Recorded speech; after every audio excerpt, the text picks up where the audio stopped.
Bismillahirrahmanirrahim. Assalamualaikum Ustaz. Waalaikumsalam. Semoga Allah muliakan Ustaz. Semoga Allah muliakan Anda lebih daripada Allah muliakan saya. Ustaz, pada tahun kemarin tanggal 10 Desember saya waktu itu ada acara seminar, tiba-tiba saya menemukan uang 250.000. Kata guru saya, karena saya bilang kepada guru saya ada uang hilang, dan guru saya Ustaz juga. Ya, guru itu Ustaz. Ustaz itu bahasa Indonesianya guru. Guru itu bahasa Arabnya Ustaz. Ya. Dan guru saya Ustaz juga. Ya. Dia mengatakan, udah, uang itu jadi milik kamu. Ah, ini dia. Karena saya tidak tahu ilmunya, saya pakailah uang itu. Nah, ya. Sebagian disodakohkan. Iya, rumus. Sodakohnya kurang lebih berapa ini? 20.000, 70.000. Kelihatannya sih berapa ini Mas? 70.000. Nemu 250. Baik, sodako 70. 180 pakai sendiri. Sisanya dipakai oleh saya. Bagaimana Ustaz hukumnya? Apakah saya berdosa? Baik. Salam kanggo Ustaz di Komosong. Baik. Harta temuan itu kalaupun ingin diambil, sebelum diambil dipertimbangkan dulu resiko. Ada dua cara. Pertama, ditinggalkan, tetap di tempatnya. Kalau memang kita tak mampu mengembalikan pada pemiliknya. Karena hukum pertama barang temuan itu dikembalikan pada pemilik, bukan digunakan. Apapun itu, nemu tas, nemu dompet, ya, nemu uang, dan sejenisnya sekiranya berharga. Kalau kotoran nggak usah, gitu kan, yang sekiranya berharga. Keciliwung nemu sesuatu, itu biarin aja itu mah ya. Nah, ini yang kiranya berharga.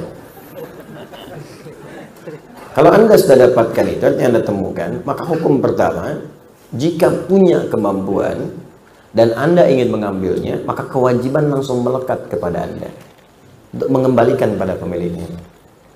Kalau tak punya kemampuan, ada dua pilihan.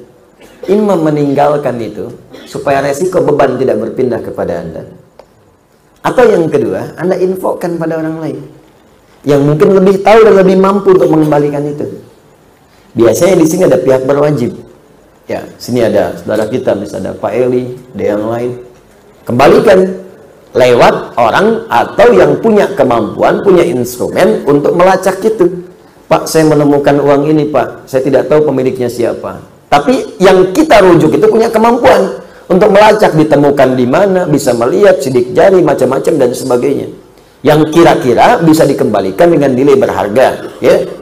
Baik, tapi kalau Anda merasa di situ punya kemampuan atau ingin beramal soleh sekaligus mencari pemiliknya untuk dikembalikan, maka pertama niatkan untuk beribadah kepada Allah. Itu dulu. Anda ingat, kaidah ini penting. Nanti begitu Anda niatkan karena Allah, maka Allah akan melembutkan. Orang yang memiliki barang itu boleh jadi ada manfaat yang Anda dapatkan dari situ. Nanti saya berikan kisah lain terkait ini. Nah, apa yang terjadi kemudian? Maka berusaha kembalikan dulu. Cari jalan. Iman Anda mencari, nggak ada nih kemudian pemiliknya, nggak ada alamat, nggak ada macam-macam. Cari dulu, cari wasilah, tanyakan ini, tanyakan itu, ya, dan seterusnya. Sampai kalau kemudian pada masa tertentu tidak juga ada kunjung kabar, Anda tunggu sebulan nggak ada kabar, 2 bulan nggak ada kabar, 3 tahun nggak ada kabar, tidak sama sekali muncul pada saat itu, maka walaupun status barang itu kemudian dinyatakan tidak ada pemilik, yang berhak diambil oleh Anda bukan seluruhnya. 2/3 Anda sedekahkan, 1/3 Anda ambil. Jangan diambil semua.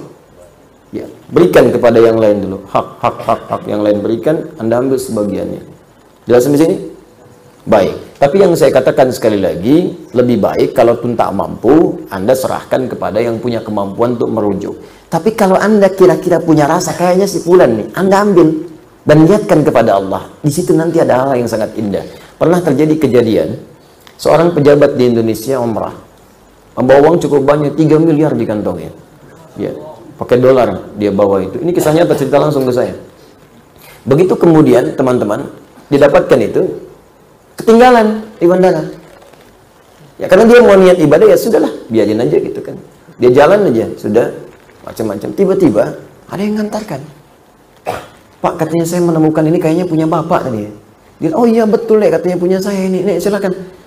Udah begitu dia buka utuh semua, nggak ada ambil, nggak ada apa. Tiba-tiba diambil $20.000, langsung diberikan. Pak, bawa aja ini, silakan. Silakan katanya. Jangan Pak, saya karena Allah, bukan. Memang Anda kerjakan karena Allah. Nah ini bagian terima saya. Syukur saya kepada Allah, berterima kasih kepada Anda. Diambil $20.000, dia diberikan kepada dia. $20.000, 260 juta, langsung ambil. Berikan. Banyak kejadian begitu. Ada dulu yang ketinggalan seorang orang soleh, dermawan, orang kaya.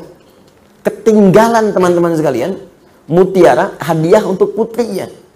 Ya, jadi putrinya memasuki usia-usia yang cukup baik, usia sudah layak menikah, ketinggalan kemudian di sebuah toilet masjid. Jadi dia masuk toilet, tempat ada yang mengatakan tempat wudhu, ini kisah nyata. Jadi begitu dia berwudhu selesai, dia lupa ngambil itu. Sholat dia kan, pulang-pulang dia kaget kan, hilang, tidak ketemu. Balik lagi ngecek, udah nggak ada. Ternyata tiba-tiba ada yang mengetok pintu, seorang pemuda datang ke rumahnya dan mengatakan, saya menemukan ini, ada mutiara, ada macam-macam, dan saya melihat ada kartu di sini menunjuk kepada alamat ini.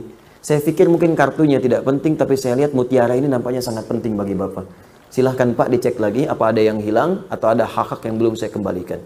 Begitu dibuka semuanya utuh. Apa yang terjadi? Dipanggil putrinya. Ketika dipanggil putrinya, dia katakan, nak, Bapak ingin memberikan hadiah ini tapi tertinggal tadi di musola, tiba-tiba datang seorang pemuda mengembalikan ini.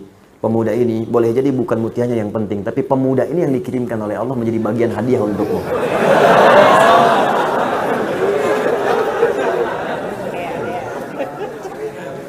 Makanya kalau nemu mutiara, jangan dijual ke pasar loak. Cari pemiliknya dulu, cari pemiliknya. Ya, dia siapa tahu dia masih punya cucu, masih SD. Memang untuk dia. Mungkin jodohnya anak antum di kemudian hari. Bangun jadi kekerabatan, jadi teman kan. Mungkin pemilik perusahaan, mungkin macam-macam. Jadi bagian yang mungkin Allah datangkan rezeki di situ. Jelas ya? Terus kasus yang tadi bagaimana Ustaz? Anda ambil 70.000. Ya. Maaf, Anda berikan 70.000. Banyakkan Anda ngambilnya. Ya. 250.000. 250.000 bagi 3 berapa? Ayo cepat. Cepat tuh Joni. Berapa? 80 sekian, 82, ya kan? Maka ya sudah, Anda kembalikan aja dulu, tambahkan yang tadi, ya, keluarkan. Berarti kan yang Anda ambil 250.000 kurangi 70, 80, ya kan? Maka 100.000-nya keluarkanlah, ya, keluarkan. Dikeluarkan kemana Ustaz? Sedekahkan kepada yang memerlukan. Ya, berikan, dan semoga Allah ridha dengan apa yang telah Anda kerjakan insyaallah.